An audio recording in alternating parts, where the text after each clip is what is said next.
Let's go to Mike McAllister. I never shredded anything. Shredding waves with boogie boards, Mike. That's what always shredded wheat I had for breakfast. Mike, how's life going? What do you think of the Syracuse basketball team? Go.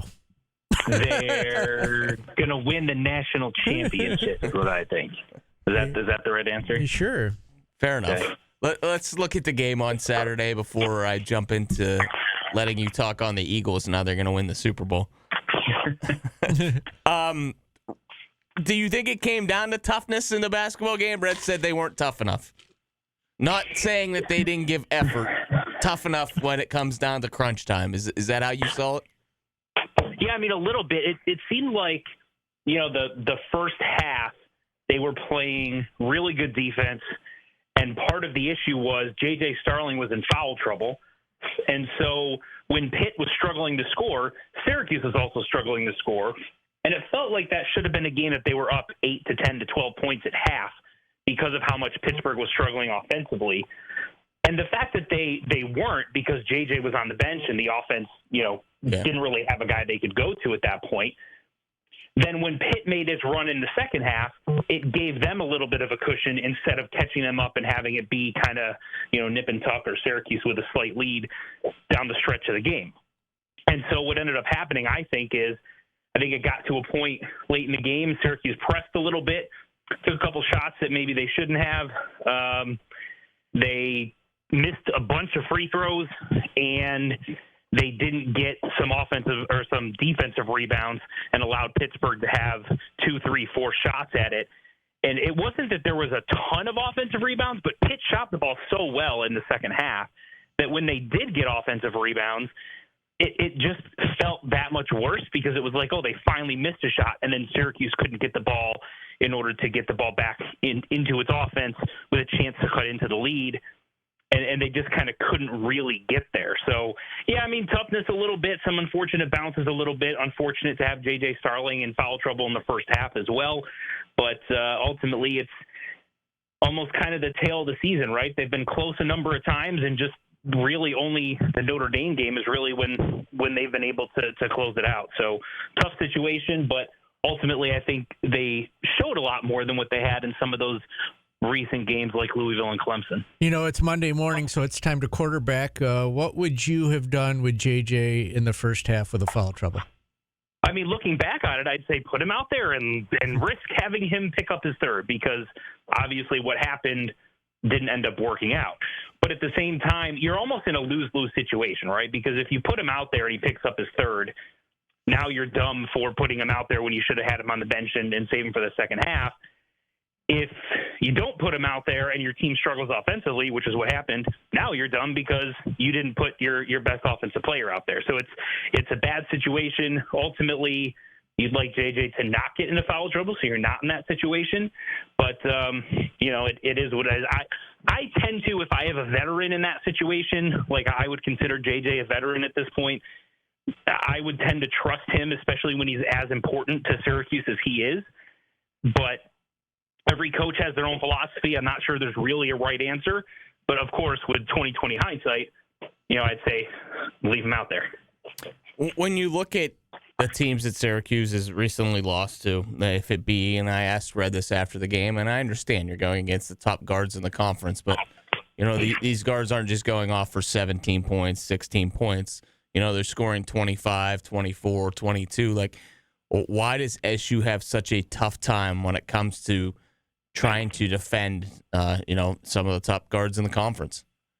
They just have struggled defensively all season, and it hasn't really just been in conference play. You go back to even, the game against Lemoyne. Lemoyne's guards played really well against Syracuse, and you go back to the games against Colgate and some of those others, their guards played well. And that has happened all season. So it's not like you get into conference play and all of a sudden this thing that hadn't been an issue is becoming an issue. It's kind of been a thing all year. But, I think if they can get some more development from a guy like Chopamore And if Lucas Taylor can, he's been, I think, their best on-ball defender for most of the year. Maybe you need to put him on, a point guard and see if perhaps his length can disrupt somebody. But then you put a smaller player on someone else. So, I don't know if one of those, something like that, is worth trying. But otherwise, it's just, the guys that are out there got to play better. I think it's as simple as that. Moving ahead, they head out to Cal. Now,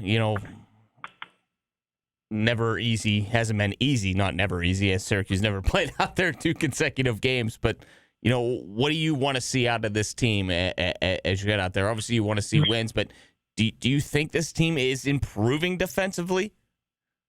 I see flashes of it. I just, the second half against Notre Dame, I thought they were really good defensively. That was probably the best half of defensive basketball I've seen them play this season. And I was hoping that maybe that would sort of round things out and maybe start a little bit of a trend where they started playing better defensively. We got away from them a little bit against Clemson, and then against Pittsburgh. Like I said, the first half I thought was pretty good defensively. Second half, not so much. I want to see if they can put 40 minutes together of solid defense. Maybe, the first half against Pittsburgh and the second half against Notre Dame, combine those and see if you can put a full 40 minutes together. If you can start to do that, then I think, you'll have enough offense to be in these games and win some of these games. But, we haven't really seen that all season. I think they're still trying to put a full 40 minutes on both ends of the floor together. And maybe a trip out west will allow them to do that. Stanford and Cal are solid teams. They're not great teams. They're not to the level of the Clemsons and Louisvilles and certainly the Dukes in the conference. But you're on the road, and they have scholarship players too, so they're certainly going to throw some things at you. But let's see if against that type of competition you can put a full 40 minutes together. Well, if they have the winning percentage of the football team out west, let's see if we can just continue that over with. Stanford may have the second best player in the league, too. Yes, but, as well. I mean, Cal has Pejas Stojakovic's son, who didn't play, I don't think, last game, actually. I want to touch on football briefly with you here, Mike. They get an offensive lineman signing. Kind of touch on, how he has ties to the area and what that means for Fran Brown's 2026 class, correct? Yeah, that's correct. So I believe his mom went to SU. Parents were from the area, or at least one of them was, if I'm remembering correctly. But, yeah, he's playing down at IMG. His name is Stephen Pickard. He's like 6'5", 310, something like that. He says he can play any of the positions along the offensive line. So he can play tackle, guard, or center. And obviously having that versatility certainly is helpful for your offensive line. And then he plays at IMG Academy, which is one of the best high school programs in the country. So anytime you get a relationship there, that certainly helps. And then he's got an older brother who is in the class of 2027, I believe, who is also a lineman. So doesn't hurt to have those connections, and certainly continues the trend of Syracuse getting early commitments from guys that, especially along the offensive line, have quite a bit of size coming out of high school. At this point, what is the plan at quarterback for next year? Are they still looking? For this coming fall, the one with the brutal schedule? Yes, that's what I'm pointing to. We were about to hop into that when you start with Clemson and SMU at ACC play on the road. Oh, my gosh. Ridiculous. So I believe that their quarterback room is set. I don't know, barring someone completely unexpected coming available and saying Syracuse is a school I want to look at, like Arch Manning decides this Texas thing kind of sucks, I'm leaving, and I want to go take a look at Fran Brown. Outside of something crazy like that happening, I think that the quarterback room that they have is what it's going to be entering the season. I think you'll see a quarterback competition between Ricky Collins, Shakari Williams, and even Luke Carney, and maybe Rich Beelan a little bit. And I would give Ricky Collins the leg up going into that, but I think it's going to be a true competition, and we'll see who ends up, winning that out. But spring ball will play a large role in that as well. Let's see if any one of them can separate themselves during the spring. All right, Mike, thanks for your time. As always, another McAllister Monday in the books. Prediction on the Super Bowl. Okay, Mike. The Eagles won, Mike. You didn't even have to sweat that one out, for the love of God. I didn't. Although if you were here watching in my living room, I would have quit and fired the team about 6 times during the game, even though they were winning. But I'm not picking against Kansas City, even though I'm hoping that that's the case. I'm also not going to jinx my team by picking them to win. I picked against them every round of the playoffs. I'm going to keep doing that. And the last thing I'll say for the Bills fans out there, I think you got robbed on that spot, not only on the 4th down, but on the 3rd down, I thought was a 1st down as well. And all the referee conspiracy theorists out there, the biggest problem with the spot on 4th down is the guy who did not have a view of the ball without looking through multiple bodies in order to see it, overruled the spot of the guy who had a clear view of the ball. And as an officiating crew, you can't let that happen. That's unacceptable. You have to give the guy who has a clear view of the ball the authority to make that call on the spot. And instead, they allowed the guy who did not have a view of the ball to make his judgment on a spot based on where Josh Allen's back was, as opposed to the guy who saw the ball. Yeah, and that's probably Patrick Mahomes' third cousin. That's unacceptable. And then you review it on replay, and I think universally, social media doesn't agree on much, and social media, like 95% agreed that was a 1st down, and replay still didn't correct it. Just, I think, a complete failure by the officiating crew in that situation.